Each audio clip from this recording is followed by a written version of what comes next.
रहीम। जी students, आज का हमारा लेक्चर है स्केलर मल्टीप्लिकेशन। स्केलर मल्टीप्लिकेशन का पहले मतलब समझ लेते हैं कि स्केलर मल्टीप्लिकेशन होता क्या है। स्केलर मल्टीप्लिकेशन का मतलब ये है कि कोई भी सिंगल एलिमेंट, सिंगल नंबर, कोई भी नंबर जो है उसको हम मैट्रिक्स के साथ मल्टीप्लाई कर सकते हैं या नहीं कर सकते।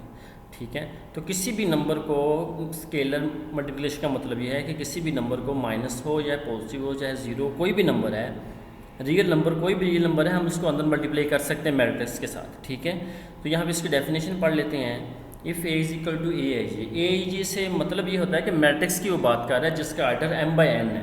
ठीक है, ये बार बार मैंने पहले भी बता चुका हूँ कि ए जो मैट्रिक्स का नेम दिया गया ए और उसके आई जी उसके एलिमेंट्स हैं जिसका आर्डर m बाई n है, जिसमें m रोज़ हैं और n कॉलम है। And k is scalar, k कोई स्केलर नंबर है। ठीक है, then the product of k and a denoted by K A, कि उसके प्रोडक्ट को हम इससे डिनोट करेंगे matrix is multiply each entry of a by k। कहता है कि k जो होगा वो मैट्रिक्स के हर एंट्री जो होगी उसके साथ मल्टीप्लाई होगा।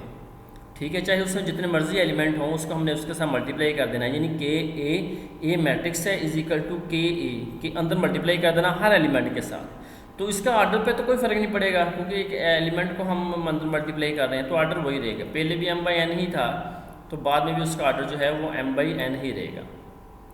If n is a positive integer, अगर वो पॉजिटिव हैं then a plus A is equal to n times equal to n a भी हम इसको लिख सकते हैं।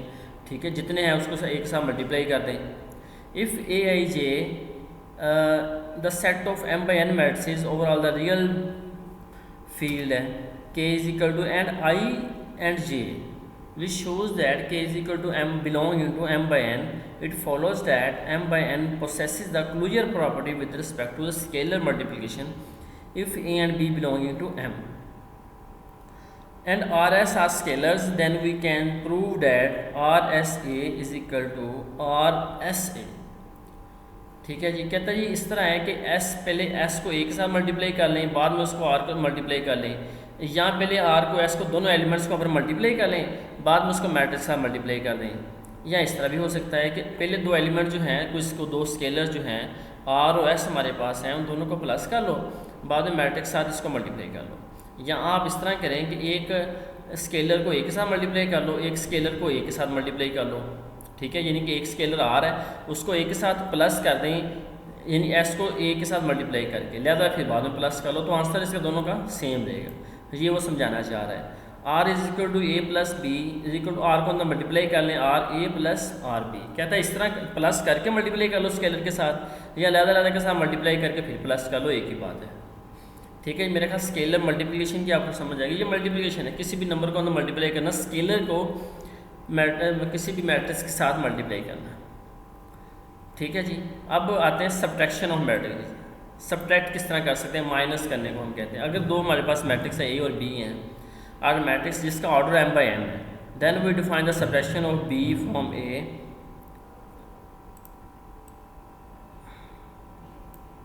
जी subtraction of a and b, यानी a और b को सब्ट्रैक्ट करें तो इस तरह हम कर सकते हैं a माइनस b। ठीक है, यानी कि subtract b from a, b को a में से माइनस कर, a को पहले लिखा हुआ है, ठीक है, b को बाद में लिखा हुआ है, यानी a में से b को माइनस कर रहे हैं, तो a प्लस माइनस b भी लिख सकते हैं इसको। जी ऐसा भी कर सकते हैं, एक ही बात है। ए I J plus minus B, इसके सारे एलिमेंट्स को वो कह रहा है। ठीक है, और ए I J minus B I जे, यानी कि हर एलिमेंट को, पहले एलिमेंट को पहले एलिमेंट के साथ माइनस कर दें, दूसरे को दूसरे के साथ, तीसरे को तीसरे के साथ। ठीक है जी, ये सब्ट्रैक्शन ऑफ मैट्रिक्स हो गया। तो अच्छा जी, इसको हम नोट किससे करेंगे, the matrix A minus B form subtraction of each entry of B from the corresponding entry of A. ठीक है जी, तो ये हमारे पास उसके जो उसके सामने जो भी मैट्रिक्स होगा, फर्ज के लिए दो मैट्रिक्स है, पहली जो है पहली एलिमेंट के साथ माइनस होगा, दूसरा एलिमेंट के साथ माइनस, और तीसरा जो है वो तीसरे के साथ माइनस होगा। ठीक है जी, नेक्स्ट पढ़ते हैं मल्टीप्लिकेशन ऑफ टू मैट्रिक्स, कि दो मैट्रिक्स को हम मल्टीप्लिकेशन किस तरह करते हैं, आपस में मल्टीप्लाई किस तरह करते हैं। इसके तो डेफिनेशन पढ़ लेते हैं। Two matrices A and B are said to be conformable for product A and B if the number of column of A is equal to the number of row of B. कहता है जी उस वक़्त आप इसको multiply कर सकते हैं दो मैट्रिक्स को जब ए कंफर्टेबल हो, यानी कि पहले मैट्रिक्स का आपके पास कॉलम और दूसरे मैट्रिक्स के आपके पास रोज़ अगर सेम है तो फिर हम मल्टीप्लाई कर सकते हैं। ठीक है जी, यानी कि पहले मैट्रिक्स के कॉलम कितने हैं यहाँ पर देख लेते हैं जी, 3 कॉलम है, 3 कॉलम है। तो दूसरे को जो है वो आपके पास मैट्रिक्स के कितने का आपके पास रोज़ कितनी हैं, 3 रोज़ हैं। ठीक है जी, रो आपके पास यहाँ पे 3 है, तो इसका मतलब हम इसका मल्टीप्लाई कर सकते हैं। यानी कि पहले मैट्रिक्स के आपने कॉलम चेक करने हैं और दूसरे मैट्रिक्स के आपने रोज़ चेक करनी है। अगर दोनों सेम है तो हम इसे मल्टीप्लाई कर सकते हैं। ठीक है, या इस तरह भी कह सकते हैं कि m, पहले कॉलम का m और सेकंड मैट्रिक्स का n, पहले मैट्रिक्स का m और दूसरे सेकंड मैट्रिक्स का n सेम हो तो फिर हम कर सकते हैं। ठीक है जी, यानी कि n is equal to m, sorry n is equal to m हो, पहले मैट्रिक्स का n यानी कि कॉलम इक्वल टू आपके पास जो है वो रोज़ इक्वल हो, पहले मैट्रिक्स के कॉलम और दूसरे मैट्रिक्स के अगर रोज़ आपस में बराबर है तो हम इसे मल्टीप्लाई कर सकते हैं, अदरवाइज़ हम नहीं कर सकते। ठीक है जी, 2 मैट्रिक्स ले लिए हैं तो इसको तरीका देखते हैं इसका किस तरह है। अच्छा जी, अब देखें जी, अब 2 मैट्रिक्स हैं आपके पास, जनरल उसने लिए हैं, ए आपके पास ये है जिसकी एंट्रीज ये हैं और बी जो मैट्रिक्स है उसकी एंट्रीज ये हैं। इसको हमने मल्टीप्लाई करना, और मल्टीप्लाई करना किस तरह, ज़रा गौर से बच्चों आपने समझना है। अच्छा, पहले तो सबसे पहले आपने इसका ऑर्डर चेक कर लेना है कि पहले जो मैट्रिक्स के क्या इसका ऑर्डर कितना है। इसका ऑर्डर है आपके पास 2/3। ठीक है जी, अच्छा जी, दूसरे मैट्रिक्स का ऑर्डर क्या है 3/2। तो ये चीज़ सेम होनी चाहिए। क्या ये सेम है जी? सेम है, तो इसका मतलब हम इसको मल्टीप्लाई कर सकते हैं। अब हम इसको मल्टीप्लाई करते हैं। ठीक है जी, मल्टीप्लाई करेंगे तो पहली रो को आपने क्या करना है, पहले कॉलम के साथ मल्टीप्लाई करना है और फिर दोबारा पहली रो को आपने दूसरे कॉलम के साथ मल्टीप्लाई करना है। ठीक है, यानी कि पहली रो को आपने पकड़ना है और सारे कॉलम के साथ जितने भी दूसरे मैट्रिक्स में कॉलम होंगे सबके साथ मल्टीप्लाई कर लेना है जी। करें ज़रा मल्टीप्लाई, A1 को B1 के साथ मल्टीप्लाई किया, ये देखें यहाँ पे लिख दिया, प्लस आ गया। B12 को B21 के साथ मल्टीप्लाई किया है, A13 को B31 के साथ मल्टीप्लाई किया इसके साथ। ठीक है, उसके बाद ये वाला मैट्रिक्स बन गया, उसके बाद इसको दोबारा पकड़ना है और सेकंड कॉलम के साथ मल्टीप्लाई कर देना आपने। ठीक है जी, अब ये वाली रो को इसके साथ मल्टीप्लाई करेंगे, पहली एलिमेंट को पहले एलिमेंट, A11 को B12 के साथ ये आ गया, अब A12 को B22 के साथ ये आ गया, A13 को B13 के साथ ये आ गया। अब पहली रो का तो काम खत्म हो गया, अब सेकंड रो लेते हैं, इन दोनों कॉलम के साथ फिर मल्टीप्लाई करके यहाँ लिख देना है। A21 is equal to B11, A12 multiply B11 ये आ गया, A22 मल्टीप्लाई बाय B21 ये आ गया, A23 मल्टीप्लाई बाय B31 ये आ गया। अब इसी को इस तरह मल्टीप्लाई करें, यानी कि सेकंड रो को सेकंड कॉलम के साथ, A21 B12, A22 B22, A23 multiply B32 ये आ गया। ठीक है जी, इसी तरह हम इसको मल्टीप्लाई करेंगे, ये तो जनरल लिखा हुआ था। अच्छा जी, इसी तरह हम BA को मल्टीप्लाई कर सकते हैं। और अब देखें B को पहले लिखेंगे आप, जो इधर जो भी नंबर एडिशन में, सब्ट्रैक्शन में, मल्टीप्लिकेशन में जो भी मैट्रिक्स पहले होगा उसको आपने पहले ही लिखना है। ठीक है, जो बाद में होगा उसको आपने बाद में ही लिखना, अगर आगे पीछे कर देंगे तो आपको क्वेश्चन गलत हो जाएगा।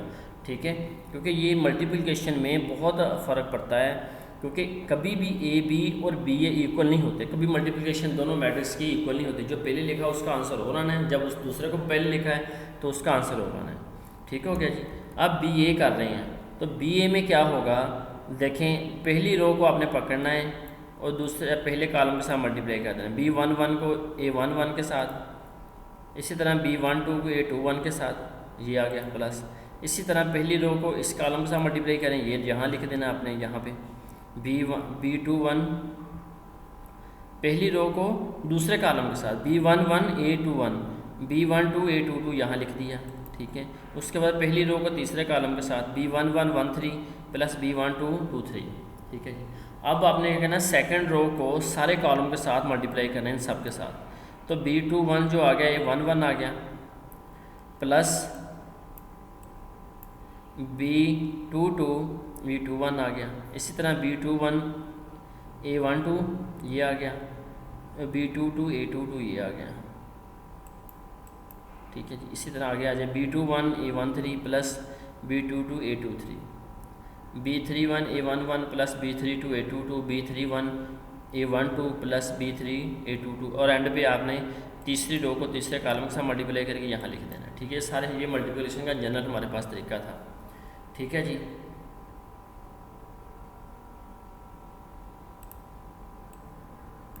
जी अब देखें ए और बी को ए के साथ मल्टीप्लाई किया है, तो इसमें आपने ज़हन में रखना है कभी भी A B not equal to B होता है। ठीक है, यानी कि कभी भी ए बी और बी ए सेम नहीं होता, इसलिए यानी कि ये डिफरेंट होते हैं। तो ये आपने ऑर्डर का ख़ास ख्याल रखना है कि ए अगर पहले लिखा हो तो बी को पहले लिखना है। ठीक है, यहाँ पे लिखा हुआ है जी ऑर्डर ऑफ ए जो है m बाई एन है, order of B n by P है, और ऑर्डर ऑफ ए बी जो होगा वो m बाई पी होगा, यानी ये वाला ऑर्डर होगा। ठीक है, इस तरह होगा। अब एक एग्जांपल करते हैं, आपको समझ आ जाएगी। ठीक है, दो मैट्रिक्स को कहता है मल्टीप्लाई कर दें ज़रा।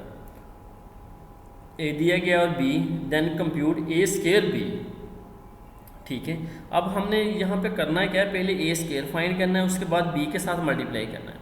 तो सबसे पहले ए स्केयर फाइंड कर लें, तो ए किसके इक्वल होता है, ए मल्टीप्लाई बाई ए। ठीक है, ये स्केयर यानी कि ए को हमने 2 मरतबा मल्टीप्लाई करना है, तो ए को हमने 2 मरतबा लिख लेना यहाँ पे। ए को पहले यहाँ पे ये लिख लिया, उसके बाद फिर भी ए को लिख लिया यहाँ पे। ठीक है, इसी तरह हमने जो पहले तरीका सीखा है उसी तरह हमने करना है। पहली रो को पहले कॉलम के साथ मल्टीप्लाई करना है, पहली रो को दूसरे के साथ, और पहली रो को तीसरे के साथ। इसी तरह दूसरी को पहले के साथ, दूसरी को दूसरे के साथ, दूसरे को तीसरे के साथ। इसी तरह तीसरे को पहले के साथ, तीसरे को दूसरे के साथ, तीसरे को तीसरे के साथ, और एलिमेंट जो है वो आ रहा है उसी के साथ। अब 2 को जो है यहाँ पे 2 को 2 के साथ मल्टीप्लाई करेंगे, 4 आ गया। ठीक है जी, -1 को -1 के साथ, 1 के साथ करेंगे -1 आ गया, और 0 को 1 के साथ 0 आ गया। ठीक है जी, इसी तरह पहली रो को दूसरे कॉलम के साथ 2 मल्टीप्लाई बाई -1 -2, -1 मल्टीप्लाई बाई 2 -2 आ गया। इसी तरह 0 को मल्टीप्लाई करेंगे 0 के साथ, ये 0 आ गया। अब 2 को मल्टीप्लाई करेंगे 0 के साथ, यहाँ पे 0, -1 मल्टीप्लाई बाई 3 -3 -+3 के। अब 0 को मल्टीप्लाई किया, ये 0 आ गया। इसी तरह सारे मल्टीप्लाई किया है, तो इसको सॉल्व कर लें। ये आ जाएगा 3, 4 -1 3, -2 -4, यहाँ पे 3 आ गया, 2 + 2 4 -3 1 आ गया। तो ये हमारा ए स्केयर निकल आया। ठीक है जी, अब हमने ए स्केयर बी फाइंड करना है। ए स्केयर बी, अच्छा ये जो मैट्रिक्स आपके पास आया था इसको पहले ही लिखना है, क्योंकि ए स्केयर पहले है तो इसको पहले ही लिखना है, बाद में नहीं लिखेंगे। तो ये ए स्केयर आ गया, और बी आपके पास ये वाला मैट्रिक्स दिया गया था, इसको यहाँ पे लिख लिया। ठीक है जी, तो मल्टीप्लाई कर दें, तरीका हमारा कर वही है। पहली रो को पहले कॉलम के साथ मल्टीप्लाई किया, 3 को 2 के साथ 6 आ गया, -4 को -1 के साथ ये 4 आ गया, और 3 को 0 के साथ ये 0 आ गया। 3 को -2 के साथ -6, -4 को -16 आ गया, और 3 को -4 -15। इसी तरह सारा मल्टीप्लाई करके तो ये आपके पास ये सारा आ गया। ठीक है, सॉल्व करके ए स्केयर बी हमने वो कह रहा है फाइंड करना। एक्चुअली ये जो उसने ए स्केयर बी वाली एग्जांपल दी है ना, ये एक्चुअली मल्टीप्लिकेशन करने का तरीका बताया हुआ है। यहाँ पे हमने दो दफ़ा मल्टीप्लाई किया है, एक को ए स्केयर के साथ निकाला है, उसके बाद ए स्केयर को बी के साथ, यानी कि ए स्केयर को ए के साथ, उसको फिर बी के साथ, या ताकि आपकी प्रैक्टिस हो जाए।